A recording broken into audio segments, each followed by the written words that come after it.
Բարև ձեզ, Ամեկ Պլյուսը շարունակում է հետևել Հայաստանում եւ Արցախում տեղի ունեցող կարևոր իրադարձություններին եւ այս անգամ մեր հարցազրույցի հյուրը ազգագրագետ Հրանուշ Խառատյանն է։ Ինչպես գիտեք, մեր այս հարցազրույցները հեռարձակվում են նաեւ Գյումրի Ցայք Լորի, Վանաձորի Լորի, Գեղարքունիքի Գեղամա եւ Ալավերդի Անկյուն Պլյուս հեռուստաընկերություններով։ Բարև ձեզ, Տիկին Խառատյան, շնորհակալություն մեր հավերը ընդունելու համար։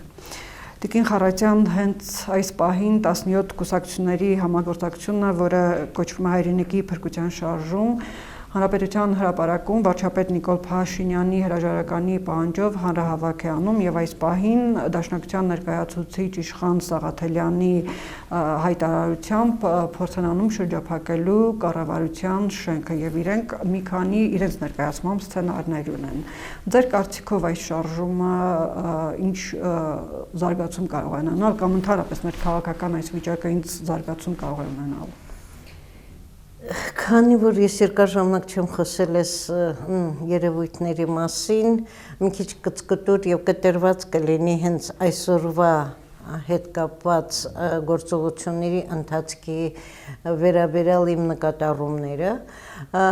բայց եթե հենց այսօրվա մասին է խոսքը եւ սրա հնարավոր զարգացումների,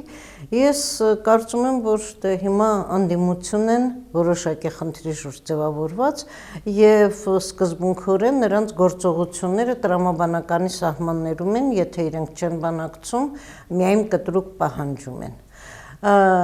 Պահանջում են իշխանափոխություն։ Ես չգիտեմ իրենք ինչ իշխանություն, եթե դա 17-ի ձևաչափով Վազգեն Մանուկյանի վարչապետությունն է, միայն վարչապետով իշխանափոխություն չի լինում, չգիտեմ իրավական ինչ ձևով կարող է այդ իշխանափոխության ձևը ինչ պիտի ընտրվի, չի կարծեք թե չի ներկայացվում այդպիսի մի ձև, Եվ ես այնպիսի իմ դիտարկումները այնպիսին են, որ հասարակության զգալի մասը, եթե նույնիսկ ինքը դեմ է այս իշխանությանը, իշխանափոխության այս ձևի հետ կարծեք թե շատ համամիտ չի եւ չեմ այնպիսի զգացողություն եւ դիտարկում ունեմ, որ այս ձևով չի իրականանալու իշխանափոխությունը, եթե իհարկե ավելի ագրեսիվ ձևեր չընդունի, ինչպես օրինակ, չգիտեմ, չեմ ուզում նույնիսկ այդ բառը ասել, քաղաքացիական պատերազմ։ Կա հավանականություն։ Չեմ կարծում, ես կարծում որ հատկապես վերջին կամ թեկուզ բախումների հավանականությունը, եթե ոչ հավանականությունը չեմ բացառում, բայց գիտեմ նաև, որ հիմա բավական շատ զենք կա Հայաստանում, մասնավոր մարդկանց մոտ պատերազմի նաև բերումով, այն գլխից էլ կար, հիմա էլ պատերազմի բերումով բավական շատ զենք կա եւ Աստված օչանի այդ զենքը մի ձևով կրակի եւ ցանկացած մի ձևով կրակելը իսկապես կարող է բերել բացարձակ քաոսի, սա նույնիսկ այսօրն եմ ես համարում անկառավարելի քաոս, բայց այդ իրավիճակում դա կարող է բերել բացարձակ քաոսի, որից իհարկե եւ անդիմությունը եւ իշխանությունը կտուժեն, բայց դա գլուխը քարը կտուժի ամբողջ հասարակությունն, ամբողջ երկիրը, որը վերջին ամիսներին անընդհատ կորուստներ է տալիս ֆիզիկական, երկրի, տարածքների, նաեւ մեծ ծավալի զգայական, մարդկային եւ հիմա ընդհանուր առմամբ այս թե զգայական երկփեղկվածությունը, թե ընդհանուր ապաթիան, ընդհանուր ճգնաժամը, մի տեսակ կարծեք օգտագործվում է այդպիսի սրման համար, կամ այսպես ասեմ երկու կողմից էլ իմ կարծիքով բավականաչափ զգաստ եւ սթափ գիտակցումը չկա իրենց պահվածքի դրսևորումները իշխանությունն է սրման տանում է իրավիճակին։ Կարծում եմ ուղղակի իմաստով ոչ, բայց հենց նրանով որ իրավիճակին կարծեք չի տիրապետում, կարծեք օրինակ իշխանությունը կարող էր եւ հասարակությունը նրանց սպասում է բազմաթիվ քայլեր, մոտավորապես հիմա շատ մինիմիզացված եթե ասեմ, ինչպես օրինակ Արցախի մարդու իրավունքների Պաշտպան Արտակ Բեգլարյանը ամենօրյա ռեժիմով իր աշխատանքի մասին տեղեկություն է տալիս։ Այսինքն պետք է որ այդ աշխատանքը Հիմա իշխանությունը բազմաբևեռ եւ բազմաբնույթ այդ գործերը ունի, հնարավոր է միտեղ ավելի հաջող է, միտեղ պակաս հաջող է, բայց նույնիսկ որպեսզի պակաս հաջողի նկատմամբ արագություն կամ գործողությունների ընթացք ձևավորվի, այո, բոլորովին այդ տեղեկատվությունը ոչ միայն իրեն չի խանգարի, այլև կարող է հասարակության վրա որոշ իմաստով, նույնիսկ ես կասեի շատ դրական ազդել, որ մարդիկ տեսնեն, թե բոլորին հուզող սահմանների խնդիրը, գերիների խնդիրը, բայց նախ եւ առաջ ես կասեի տվյալ դեպքում նաեւ առաջիկա հնարավոր զարգացումների վերաբերյալ քննարկումները ինչպիսիք են։ Ես անձամբ չեմ կարծում, որ պատերազմը ըստ էության ավարտվել է։ Այն համաձայնագիրը, որը կիսատ պռատ եւ ոչ պատշաճ, ոչ մասնագիտորեն կազմվել է,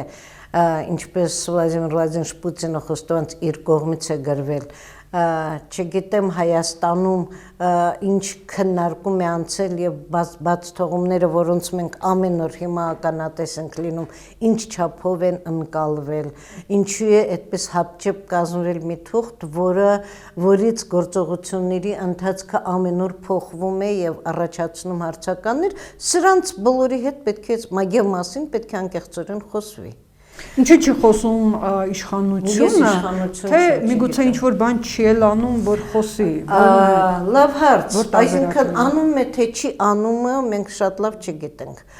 Երբեմն որոշ կծկտուր տեղեկություններ գալիս են արածի մասին խոսելու։ Բայց թե տարածը ինչ զարգացման ընթացքի մեջ է դիպված է, թե ծրագրավորված գործողությունների արդյունք կամ հետևանք է, սրանց մասին մենք փաստացի տեղեկություն չունենք։ Եթե տեղեկություններ տա ամենօրյա տարբեր պաշտոնյաներով, ընդհանուր մինչև վարչապետը, դա հասարակության մեջ լարվածության թեթևացում։ Ես խորապես համոզված եմ, այո։ Այնպես չի, որ մարդիկ շատ արագ կմարսեն եղածը, բայց եղածի հիմա հետևանքների ամենօրյա զարգացումներ կան եւ գոնե այդ ամենօրյա զարգացումների վերաբերյալ իշխանության արած քայլերը տարբեր տեղերում կրկնում եմ արած փախստականների օգնություն անում է։ Ինչպես օրինակ հիշում եք COVID-ի սկզբնական շրջանում Պարետատունը գրեթե ամենօրյա ռեժիմով, այդ նաև վարչապետի մասնակցությամբ սրանք բոլորը հասարակությանը կամ նրա առանձին հատվածներին հուզող խնդիրներ են։ Տիկին Խառատյան, ընդդիմությունն այս 17 կուսակցությունների միավորումը պահանջում են, որ Նիկոլ Փաշինյանը պարզապես հրաժարական տա եւ խորհրդարանում վարչապետի խմբակցությունը, այսպես ասած, իմ քայլը ընտրի Վազգեն Մանուկյանին, ինչպես ժամանակին 18 թվականին եղավ Նիկոլ Փաշինյանի դեպքում Հանրապետական կուսակցության որոշ ներկայացուցիչների քվեարկությամբ ընտրվեց վարչապետ։ Նիկոլ Փաշինյանի թիմը կարծում է, որ ճիշտ է արտահերթ ընտրություններն են խորհրդարանական, որ ուժը կամ ուժերը ժամանակ է պետք։ Ձեր կարծիքով որ տարբերակը կլինի կամ որ տարբերակն է ճիշտ որ լինի տվյալ իրավիճակում։ Հիմա տեսեք, Նիկոլ Փաշինյանը այն ձևով ինչպես քվեարկությամբ եւ շատ դժվար քվեարկությամբ հիշում եք հավանաբար եկավ ազգային ժողովով անցավ եւ մի կարծեմ մոտ մեկ ինչքան մնաց այդ ազգային ժողովը հենց նույն տարի աշնանը եղավ 6-7 այո մշակվեց եւ ներկայացվեց նոր ընտրությունները հիմա մյուս խնդիրն է եթե օրինակ այս ազգային ժողովը իսկապես ինչ որ հրաշքով ընտրի իրավական կեղծ իրավական ճանապարհը կեղծ պահելու ձևը, հա, ընտրի Վազգեն Մանուկյանին, Վազգեն Մանուկյանը ում հետ պիտի աշխատի։ Այն խնդիրների մեծ մասը, որ նա պիտի առաջադրի, պիտի նույն ազգային ժողովի հավանությունը պահանջի։ Անընդհատ լինելու են կոնֆլիկտ եւ անընդհատ լինելու է այսպես այդ փորձն էլ մենք ունեցանք։ Հրապարակում հավաքված մարդկանց միմյանց դիմաց կանգնած անընդհատ կշտամբանքի։ Ես օրինակ կարծում եմ, որ երկու կողմերն էլ, ես ենթադրում եմ իշխանությունը ավելի քան ընդդիմությունը։ Ներողություն անընդհատ եք ասում, բայց այդ թիմը ասում է, որ մեկ տարվա ընթացքում արտահերթ խորհրդարանական, այսինքն մեկ տարում կլինի այդ անընդհատ, թե կարծում եք, որ նկատի ունեմ հենց տեսեք ինչու եմ ես հիմա ինքսինձ ընդհատում ասելու։ Իմ խորը համոզմունքով Հայաստանին առաջիկայում սպասում են լուրջ փորձություններ։ Առաջիկա 2-3 ամիսներին։ Սա այս պահին բոլորս գիտենք, որ Ադրբեջանում եւ ռուսական եւ թուրքական ռազմական ներկայությունը գնալով ավելանում է։ Նույնիսկ այդ համաձայնագրով թվերով չէ, հիմա եթե նայենք թեկուզ մենակ Շոյգուի երեք հայտարարածը, թե մինչև ապրիլ ամիսը իրենք ինչ պատրաստություններ են տեսնում ռազմական կազմավորումների համար, տեսնում ենք, որ նույնիսկ արդեն վաղուց դուրս եկած է ամբողջ այս համաձայնագրի շրջանակներից։ Համաձայնագրի մեջ թուրքական ռազմական ներկայության խնդիր չկար, բայց դա Ադրբեջանի եւ Թուրքիայի մասնավոր գործն է, ես դրա մասին չխոսեմ, ես փաստ ասեմ։ Այս երկու ռազմական ներկայությունները իմ խորը համոզմունքով առաջիկա 2-3 ամիսներին պետք է իրենց կամ համաձայնեցնեն, կամ արդեն համաձայնեցրած խնդիրները լուծեն։ Ես որևէ տարակույս չունեմ, որ այստեղ լուրջ սպառնալիք կա Հայաստանի նկատմամբ։ Հիմա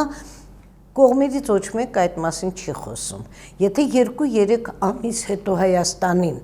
իմ դիտարկումներով եւ ոչ միայն իմ սպառնալիք կա իշխանությունը ներկայում պահող կամ իշխանության համար այս պահին պայքարող խմբերից որևէ մեկը ինչ որ մի դիրքորոշում կամ ինչ որ մի ծրագիր կամ ինչ որ մի կանխատեսում կամ ինչ որ մի հեռանկար պետք է արտահայտի։ Ենթադրենք 2 ամիս հետո մի նոր ռազմական գործողություն սկսվեց ինչ որ մի պրովոկացիոն իրավիճակում, որ խումբը ինչ պետք է անի Օրինակ, ընդդիմությունը փորձություն ունեցող կամ 17-ի մի զգալի մասը պետական կառավարման փորձություն ունեցող լավ վատ սա չխնդիրը ունեցող մարդիկ են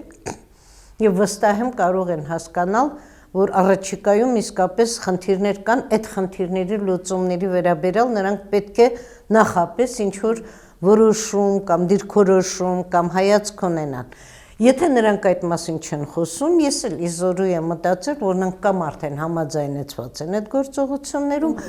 չգիտեմ։ Ես արդեն ասեցի իմ սպասելիք սպառնալիքները որտեղից կարող են լինել։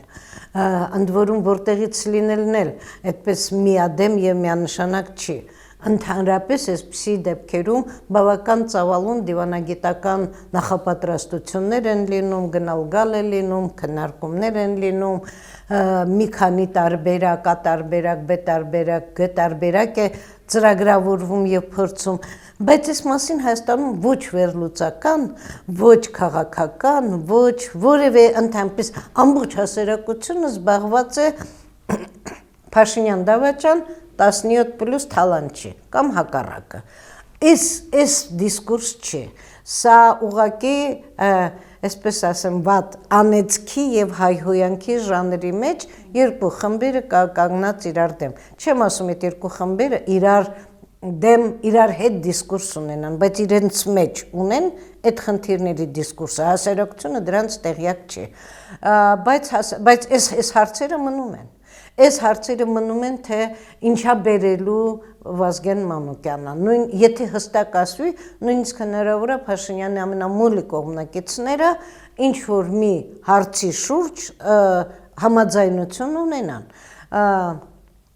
Նույնիսկ հարց չկա, եթե հասարակության մի զգալի մասը այդ մարդկանց համարում է նախկին եւ թալանչի իր տարողությամբ այս բառերի, ինչ է ծրագրավորվում դա չլինելու, այսինքն այնպես չի, որ ասեն չի եղել թալան, բայց ինչպես անել, որ այլևս գոնե չլինի թալան։ Մաքսիմում ես հիշում եմ մեր նախկին նախագահներից մեկն ասեց, «Էլ բան չկա տալու, չասեմ ով եւ երբ եւ որտեղ»։ Հիմա նորից պիտի խոսակցությունը գա, «Էլ բան չկա թալանելու» մակարդակի։ Ես իհարկե հակված չեմ մտածել, որ դա այդպես է, բայց ես հակված եմ մտածել, որ հասարակությունը զբաղված է այս բամբասանքի մակարդակի խոսակցության մեջ գերլարումով, նյարդերի կծիկ դառնալով, իսկ թե իրական գործողությունների ընթացքը, մեր հանապազորյա այսօրվա խնդիրները, սահմանները, որոնց շուրջ այսքան կրքեր են բորբոքվում, գերիները, որոնց շուրջ իրավացիորեն այսքան կրքեր են բորբոքվում, զոհերի խնդիրը եւ փախստականների խնդիրը եւ այլն եւ այլն, հաթաթ անդրադառնալու սոցիալական օգնությունը փախստականներին եւ այլն եւ այլն, սրանք բառեր են, որտեղ բոլորը միմյանց մեղադրում են, բայց ոչ մեկը կոնկրետ չի խոսում իր անելիքը որն է լինելու կամ որը կա այս խնդրում, այս պահին հենց այստեղ։ Մինչդեռ կարևորը դա է։ Ես այդպես եմ կարծում։ Տիկին Խարատյան, հենց սահմանների ճշգրտման հարցը, որ պատերազմից հետո արդեն այդ գործընթացը սկսվեց եւ քննադատությունները շատ են հնչում, որ մենք ավելին ենք տալիս Ադրբեջանին, քան թե պետք է տանք, որ հատկապես կապանում դիրքեր ենք զիջում Ադրբեջանին խաղաղության պայմաններում, որից հետո Սյունիքը կամ Կապանի որոշ համայնքներ անմիջապես թիրախ են դառնալու թշնամու համար։ Նիկոլ Փաշինյանն էլ երեք Սյունիքում հակադարձեց, որ օրենքը, որը ընդունվել է 2010 թվականին Բարգավաճ Հայաստան հանրապետական եւ դաշնակցություն կուսակցությունների կողմից, դա է ենթադրում եւ մենք հենց այդ օրենքի սահմաններում ենք ճշգրտումներ։ Ես կարծում եմ, որ նախ երկուսն էլ համարժեք չեն, ոչ հարցադրումն է համարժեք, ոչ պատասխանը կամ դիրքորոշումն է համարժեք։ Ընդհանուր առմամբ այսպիսի խնդիրներում կա եւ իրավական կողմը, կա եւ փորձը։ Ինչա ցույց տալիս մեր փորձը առնվազն ենթադրենք վերջին 100 տարում։ Օրինակ, մեր փորձը Հայաստանի խորհրդայնանալուց հետո, որովհետև առաջին հանրապետությունները Հայաստանի առաջին հանրապետությունը եւ Ադրբեջան դեմոկրատական հանրապետությունը զուգահեռ գոյությունները նրանք էլ չունեին վերջնական սահմանների հետ կապված որևէ դրա համար էլ Ադրբեջանի ավելի ուշ այս երրորդ հանրապետությունը հիմա թուրութվանք ճոճելու ասում է Ղարաբաղը իմն է որտեղ է իրենը որ սահմաններով որտեղ է ճանաչված այդ սահմանները եւ այլն սրանք չեն քննարկվում ուղղակի հայտարարում է մարդը Ես օրինակ ասեմ հենց խորհրդային շրջանում, երբ որ ամենաբարդն էր, խորհրդային շրջանում հարցեր սովորաբար լուծվում էին կենտրոնում, Մոսկվայում։ Ներսում թույլ էին տալիս իրենք քննարկեն եւ եթե ինչ որ տեղ համաձայնության չեն գալիս, խնդիրը տեղափոխում էր Մոսկվա իրավապես, իսկ փաստացի երկու կողմերն էլ գիտեին թե այս հարցի լուծման Մոսկվայի ցանկալի տարբերակը որն է եւ իրենք ինչ ներսում իրենց գործողություններով ինչ խնդիրներ կարող են դնել եւ ինչում կարող ենք հասնել ամեն մեկը գիտեր իր առավելագույն հնարավորությունը հենց նույն Ղարաբաղի խնդրում տեսեք իմացանք որ չնայած խորհրդային միության եւ բոլշևիկների ամենասիրելի թեզը ժողովուրդների ինքնորոշման իրավունքը, ճնշված ժողովուրդների ազատության խնդիրը եւ այլն էր, մենք տեսանք որ Ղարաբաղ, առնվազն Ղարաբաղի հարցում դրանք երկրորդական բյուրոն որոշեց, կուսակցությունը որոշեց, թե Ղարաբաղ ումա պատկամ։ Ես հենց հիմա աշխատում եմ այդ փաստաթղթերի հետ, օրինակ, հենց հիմա աշխատում անդրֆեդերացիա ձևավորման ընթացքում Ղարաբաղը, երբ որ կաբյուրոն որոշեց, որ դա Ադրբեջանինն է Եվ որոշեց որ նա պետք է ավտոնոմիա լինի։ Երկաժամանակ ավտոնոմիա չէր դառնում։ Ադրբեջանում Ղարաբաղին ստիպում էին բարձրաձայնել, որ իրենք ավտոնոմիա չեն ուզում։ Հենց հիմա ձեռքից տակ է այդ փաստաթուղթը, որտեղ անդրֆեդերացիայի ձևավորման հարցերը քննարկելիս Ձեռնսկու ելույթում ասում ինձ Կիրովը ասաց, որ հայերն ու ադրբեջանցին, հայերն ու մահմեդականները համաձայնության են եկել, որ ավտոնոմիա չեն ուզում։ Դուք պատկերացրեք խնդրի նկատմամբ վերաբերմունքի եւ դրանց լուծումների նախապատրաստման հողը։ Այս խոսքը ասեց գնաց, մեկը եկավ ասեց ադրբեջանական մի падգամավոր եկավ ասեց Եթե խորհրդային միության համար, դեռ խորհրդային միություն չկա, եթե բոլշևիկների համար խաղաղության խնդիրը եւ ժողովուրդների բարեկամության խնդիրը կարեւոր է, ապա պիտի Ղարաբաղի ավտոնոմիայի խնդիրը օրակարգից դուրս գա։ Եվ սրանք դառնում էին բարձրաձայնված մտքեր, որոնց դեմ կամ պետք էր դիմադրել, բերել փաստարկներ, ապացույցներ, արդեն կաբյուրոյի որոշումը կա։ Այդ կաբյուրոյի որոշումից հետո են սրանք գնում։ Ես ուզում եմ ասել, որ այդ խնդիրները, որոնք ինչ որ միտեղ ֆիքսում են, նույնիսկ դրանք վիճարկելու եւ դրանք հետեւողական պահպանելու կամ առարկելու բոլոր տարբերակները պետք է փորձել։ Նորից մի օրինակ բերեմ։ Ձեռքից տակ են նյութերը, որով քեմալիզմի հաղթանակից հետո Ալեքսանդրեթում ֆրանսիական պրոտեկտորատ էր եւ գիլիկահայերը բոլորը փախչում էին Ալեքսանդրետ։ Այն Ալեքսանդրետը, որ Սիրիայի տարածքում էր եւ որը 38 թվականին վերադարձվեց կամ տրվեց Թուրքիային եւ որը հիմա Թուրքիայի Հաթայ նահանգն է։ Իլայեթն է։ Այդ Ալեքսանդրիա փախչող հայերի հետևից Աթաթուրքը ամեն դեպքում պահանջում էր ֆրանսիացիներից պահանջում էր։ Ինքը ոչ մի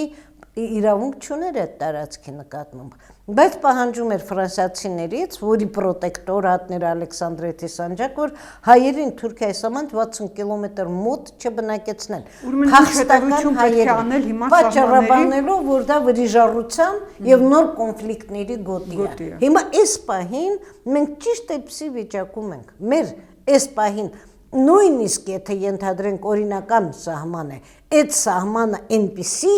տարածքում է, որ ինքը շատ ուղղակիորեն անընդհատ կոնֆլիկտի եւ անընդհատ այս կոնֆլիկտը ոչ միայն դեռ չի լուծվել, այլ ինքը գտնում է իր ամենաբարձր զգայական փուլում։ Այսպիսի դեպքերում միջազգային խաղաղարար միջնորդությունները սովորաբար գերադասում են կողմերին բերել ինչ-որ մի կոնսենսուսային ժամանակավոր համաձայնության, որ միմյանց չվնասեն մինչև։ Հիմա մինչև սահմանի լուծումը կարելի է օրինակ թեկուզ ռուսների միջնորդությամբ Ադրբեջանը հետ պայմանավորվել այդ սահմանում 5 կիլոմետրանոց չեզոք գոտի պահել, մինչև սահմանների խնդիրը կվճռվի երկու երկրների կազմած հանձնաժողովների, արխիվային փաստաթղթերի, ռեալ քարտեզագրման, բերվող իրավական նորմերի եւ նաեւ գուցե այդ խիստ սեպաձև տարածքները ինչ որ ձևով երկու կողմերի համար ընդունելի տարբերակներով լուծելու, որ երկու կողմերն էլ առաջիկա վտանգավոր իրավիճակներից առավելագույն պակաս վտանգով կարողանան Որն է հրատապությունը, որ հենց հիմա փորձում են անմիջապես սահմանները ճշգրտել։ Ուրեմն սա հարցերից մեկն է, որոնց վերաբերյալ մենք անդադ սպասում ենք իշխանության տեղեկությանը եւ չենք ստանում։ Եթե հրատապությունը նայ որ Ադրբեջանը հենց հիմա զորքով գալիս է, զինված ուժերով եւ ասում է, սա իմ սահմանը, ես այստեղ կանգնում եմ, այդ մասին պիտի ասվի։ Պիտի ասվի, որ անդադ հղում են անում ամսի 10-ի համաձայնագրին։ Ամսի 10-ի համաձայնագրում չի եղել այնպիսի կետ, որ հենց հիմա եւ հենց այս պահին սահմանը պետք է գծվի եւ սահմանի երկու կողմերում պետք է հստակվի։ Միգուցե նրան են հղում տալիս, որ ամսի 10-ին Վերջապես ես կրկնեմ, որ այս իրավիճակում իմ խորը համոզմունքով գոնե դիվանագիտական տարբեր խողովակներով Հայաստանը պետք է շանս ունենա միջազգային այս խաղաղության կամ կոնֆլիկտի հետագա սրացումները կանխարգելելու նույն ԵԱՀԿ-ի մարդու իրավունքների պաշտպանության, փախստականների իրավունքների պաշտպանության, մի խոսքով այն կառույցները, որտեղ երկու երկրները կան, այդ կառույցներին ներգրավել, որ նրանք մի փոքր համաձայնություններ կայացնեն մինչև հարցերի լուծումները, այսպես թեժացնելով զգայական կողմը լարվածություն, այս պահին ադրբեջանական կողմը հաստատ չի բերում այդտեղ բնակեցնելու փախստականներ կամ հաստատ այդ փախստականների մեծագույն մասը չի վերադառնալու։ Հիմա թե ումով է բերելու բնակեցնելու ես չգիտեմ եւ դա ինչ վերահսկողությամբ տակ է լինելու, սա էլ չի։ Հրապարակումներ են լինում կտկտուր, որ Թուրքիան բերում է սիրիացի։ Այո, հետևում են թուրքոմանների եւ այլնի Սիրիայից բերվողների շատ հավանական, որտեղ փորձը կա նաեւ կրկնենք, բայց այո, այս պահին եթե մարդ չի գալու տեղ բնակվի, այս պահին ինքը կոմունիկացիոն խանգարող չի, իսկ այս կողմին չափազանց սրող խանգարող է, թե ճանապարհները խորթային անցել են ոչ թե անհասկանալի անորոշ եւ ներպետական սահմաններով, որոնք միջպետական չեն եղել են ժամանակ, եւ այսօր էլ միջպետական չկա, որովհետեւ վերջիվերջո չկա երկու երկրների հանձնաժողովների միջև կայացած եւ հետո սահմանագծված այդ գծերը մեզ հայտնի չեն։ Այս ամենաօպտիմալ շրջան, այս շրջանը ամենաօպտիմալ պետք է օգտագործել մաքսիմալ հանգիստ պայմաններում քննարկելու։ Այս լարվածությունը, որ գյուղապետերի վրա դրոշներով եւ ավտոմատներով դիմաց 10 մետրից, 20 մետրից, 100 մետրից կանգնած են,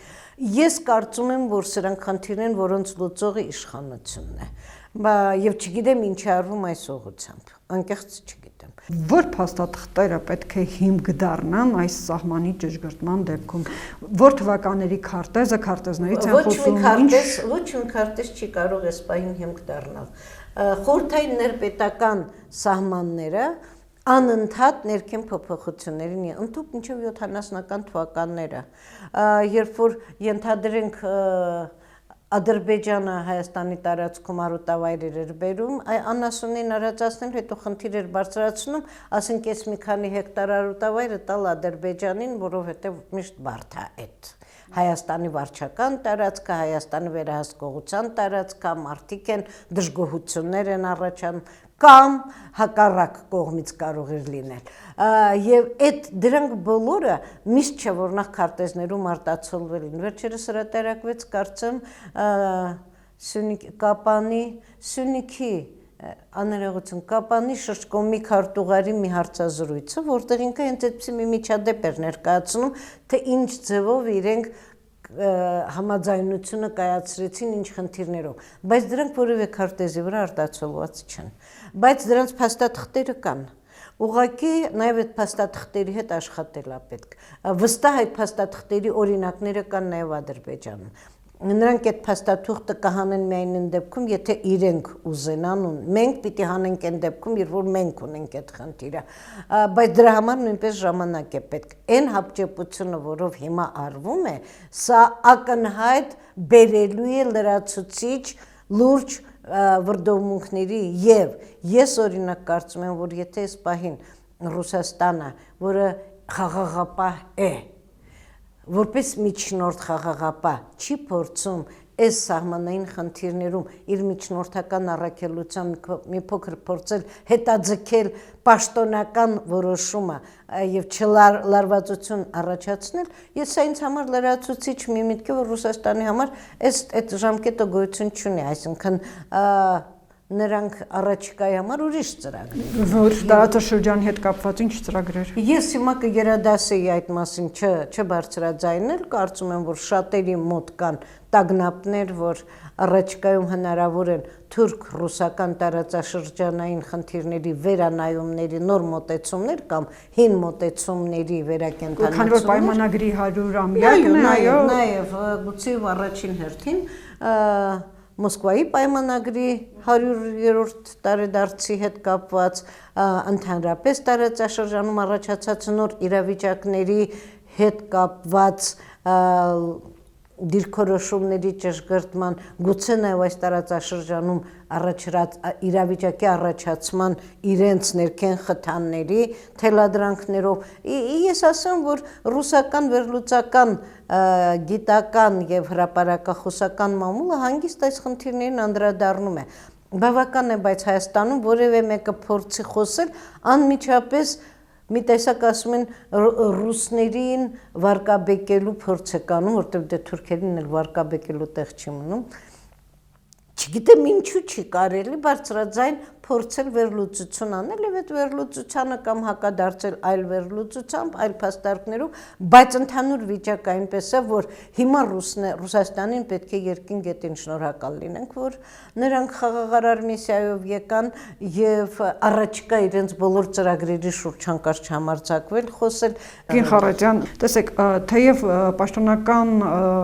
աղբյուրները չեն նշում, թե մենք պատերազմի արդյունքում քանի զոհ կամ վիրավոր ենք ունեցել եւ դրանք յուրաքանչյուր ընտանիքի համար մեծ ողբերգություն են, ժողովրդի համար են մեծ ողբերգություն, դուք կարող եք ասել մոտավորապես 10,000-ին մոտ եւ զոհ եւ վիրավորներ, մոտավորապես թվերով չասենք, դա պետության համար ինչ է նշանակում։ Սարսափելի մեծ թիվ է։ Եթե նույնիսկ հիմա փորձեն համեմատել առաջին պատերազմի հետ, Արցախյան առաջին պատերազմի հետ։ Այդ պատերազմում Հայաստանը բնակչությունը դեռևս դինամիկան աճման միտում ունեցող էր։ Հայաստան էր եկել մեծ թվով ադրբեջանահայ փախստականություն, որոնք մի զգալի մաս մաղվեց հատկապես երիտասարդները։ Հայաստանի այսօրվա ես իմ ամենավատ, ամենաչոր տխուր բաների մասն եմ ասում, ժողովրդագրական վիճակով ինքը ծերացող երկրներից է։ Պարզ է, որ պատերազմում զոհերի վիրավոր, հաշմանդամ, անհայտ կորած, սպանված, այս պահին գերի բոլորը զոհեր են վերջին հաշվով։ Եվ նրանց հարազատների տրավմայի դեպքում դա հսկայական էներգիայի կորուստ է, նաև դրական էներգիայի կորուստ է երկրից։ Հասարակության, լարվածության համար շատ լրացուցիչ մի առիթ է եւ լրացուցիչ չասեմ, էլի ամենալուրջ ու կարեւոր պատճառ եւ առիթներից մեկն է։ Այսինքն բոլոր իմաստներով սա Հայաստանի համար շատ կործանարար երևույթ է եւ եթե նույնիսկ թվականակով զիջում է, ինքը իր որակով գերազանցում է Արցախյան առաջին պատերազմի մեջ։ Եվ մենք դեռ չենք հաղթահարել Արցախյան առաջին պատերազմի հետևանքները ծանր։ Կասկած դա նոր ավելի ծանր է, մի լրացուցիչ խնդիր է եւ մնացած ամեն ինչից բացի մենք գիտենք, որ այս վերջին 30 տարիներին արտագաղթային տրամադրությունները եւ փաստացի արտագաղթը անընդհատ հյուծել են մեր հասարակության սեռատարիքային կազմը, մեր հասարակության դինամիկան, ժողովրդագրական դրական դինամիկան, աղքատությունը իր հերթին նվազեցրել է։ Մնացած ամեն ինչից բացի Հայաստանի ընտանիքներում շատ են տարբեր տեսակի հիվանդություն ունեցող երեխաները եւ ուտելիքի պակասի ցրտից եւ այլն եւ իհարկե առաջին պատերազմի թողած այլևալ հետևանքներ։ Ինչ պետք է անեն իշխանությունները, ով էլ որ լինի առաջիկա տարիների համար։ Ես վաղուց եմ կարծում, եթե չունեն, որ ցանկացած իշխանություն, տվյալ դեպքում նաեւ ցանկացած ընդդիմություն, որը իշխանության հայտ է ներկայացնում, հստակ պետք է քարտեզագրի բոլոր կարևորագույն խնդիրները եւ ներքին եւ արտաքին վտանգների կարևորագույն խնդիրները, սահմանի առաջնահերթությունները, դրանք հրապարակի պետք չի մեր հասարակությունից այսքան վախենալ։ Մեր հասարակությունը կարող է քննադատել, բայց ըմբռնումը կհասկանա վերջապես երկրի ոնց որ ամեն ընտանիքում ի վերջո իրենց բոլոր խնդիրների շուրջ մինչև չխոսեն, այդ խնդիրների լուծումները չեն գտնվելու։ Հասարակությանը դնի նաև իր առաջնահերթությունները, ոչինչ որ դրա շուրջ քաղաքական նոր ընդդիմություն կձևավորվի կամ եղած ընդդիմությունը կսկսի դաշահարկել, դա էլ նորմալ է։ Ամեն մի ընդդիմություն պիտի օգտագործի բոլոր հնարավորությունները իր քաղաքական ծրագրերը ներկայացնելու եւ ցույց տալու։ Բայց մյուս կողմից սա նաև կլարի իշխանության պոտենցիալը այս խնդիրների լուծումների։ Մի խոսքով ռեալ քարտեզագրում անել, թե հանրային ընդհանուր կարիքների, թե երկրի պետական